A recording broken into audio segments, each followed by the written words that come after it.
If you scroll back through your photos and see a crown that used to be full, a hairline that used to be tight, but now is slowly creeping back, the corners are fading, the top is thinning, and the only time it really hits you is when the light catches it wrong. In this video, I'm going to show you exactly what is going wrong. If you don't know me, my name is Brandon. I've helped over 500 black men with hair loss. And today I'm walking through one real case in full, the diagnosis, the protocol, and whether it actually worked. His name is Gary Young. He's 42. He's been dealing with hair loss for years. He already tried Hims, got nowhere. He started buying hats, not as a style, but as camouflage, trying to hide his thinning hair and pretend like it wasn't happening. He told me he never really been an insecure person. That was not his personality. Then he said the light spots in his crown were his kryptonite. Every man in his family had lost their hair. He had been the one who kept his. Now he was losing it too. On the first call, Gary told me straight up. I mean, honestly, you're my last ditch effort. So this is what his scalp looked like.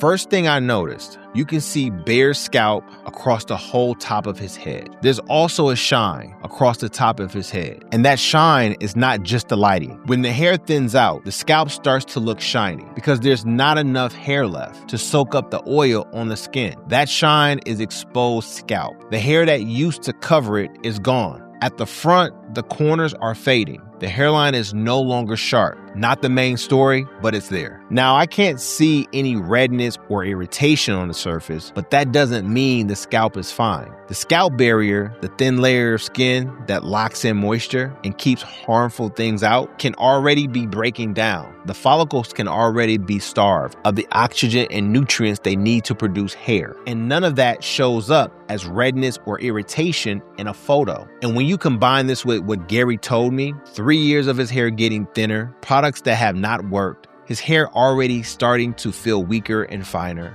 I knew his scalp barrier was damaged and something deeper was working against him. And by the way, I'm offering free consultations. I'll break down exactly how you can regrow your hair or stop your hair loss. Gary thought he had a product problem. Most men do. When something stops working, they assume they just need to find the right one or a different brand, something stronger, something they have not tried yet. So we stopped looking for a better product and started looking at everything else. When we went through his routine, his history, and his photos, what we found was not a missing product.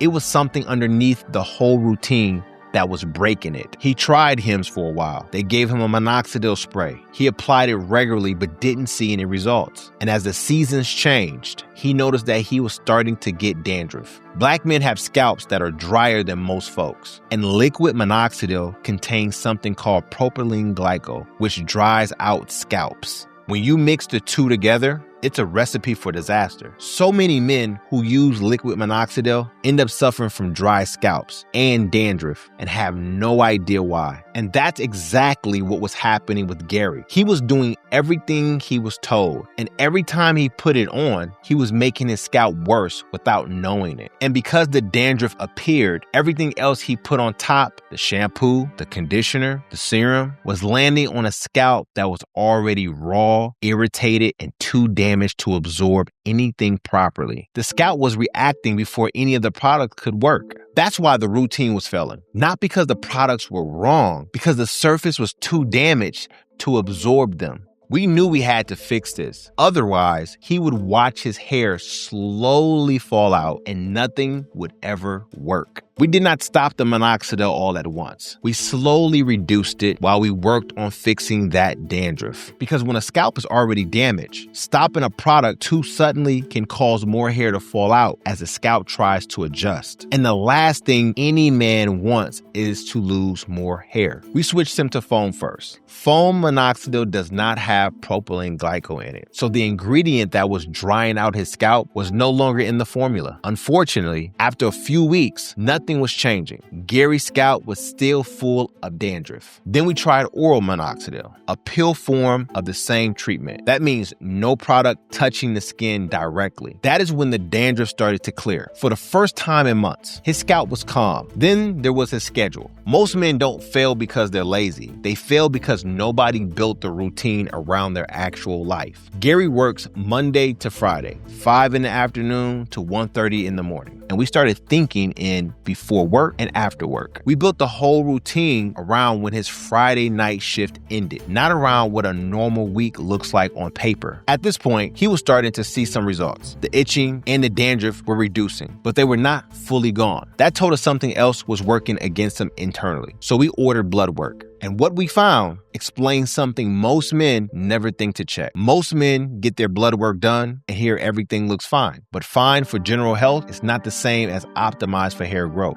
And most doctors are not looking at your labs with hair growth in mind. They're looking for disease, not for what your scalp needs to produce hair. The results came back a month later, and the second I pulled them up on a call, 3 things stood out. The first was his vitamin D. It was at 113. That is not normal. That is high. And high vitamin D does not just sit there harmlessly. At that level, it was like driving the dryness and irritation Gary was still dealing with. He had been supplementing it, but he was taking way too much and actually making his problems worse. He paused it completely. 8 weeks, retest, then reintroduced at a lower dose once the levels came down. Next, we looked at B12.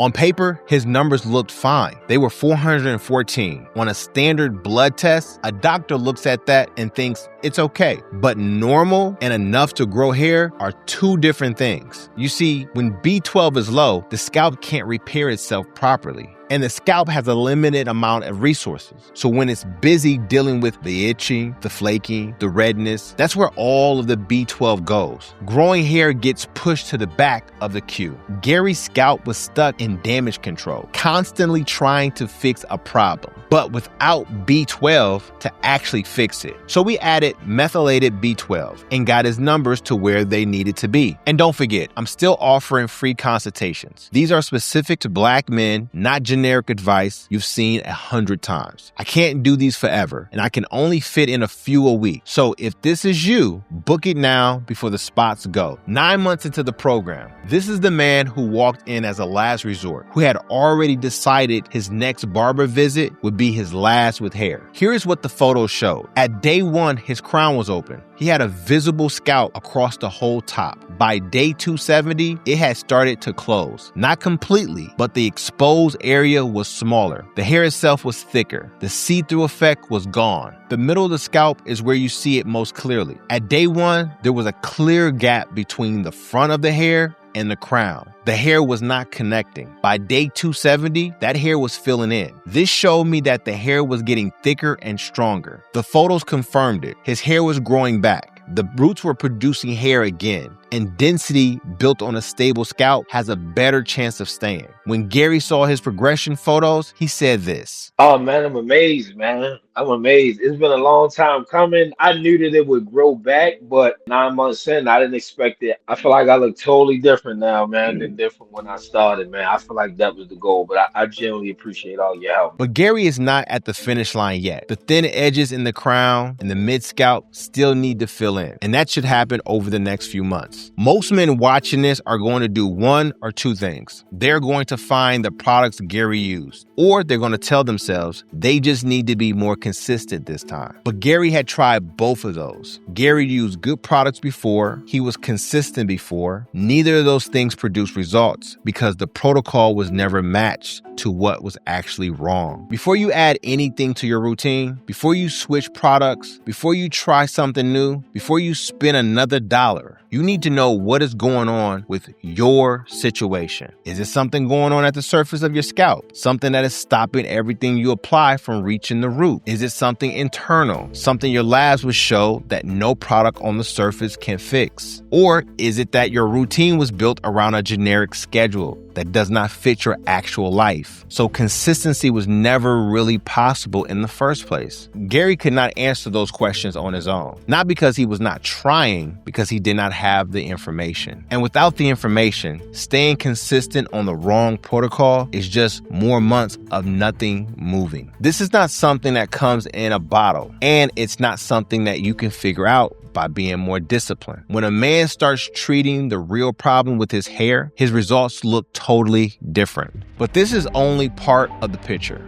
Getting the diagnosis right is step one, because there's another reason a lot of black men keep losing their hair, even after they know what the problem is. If you want to understand what that is and what to do next, watch the next video.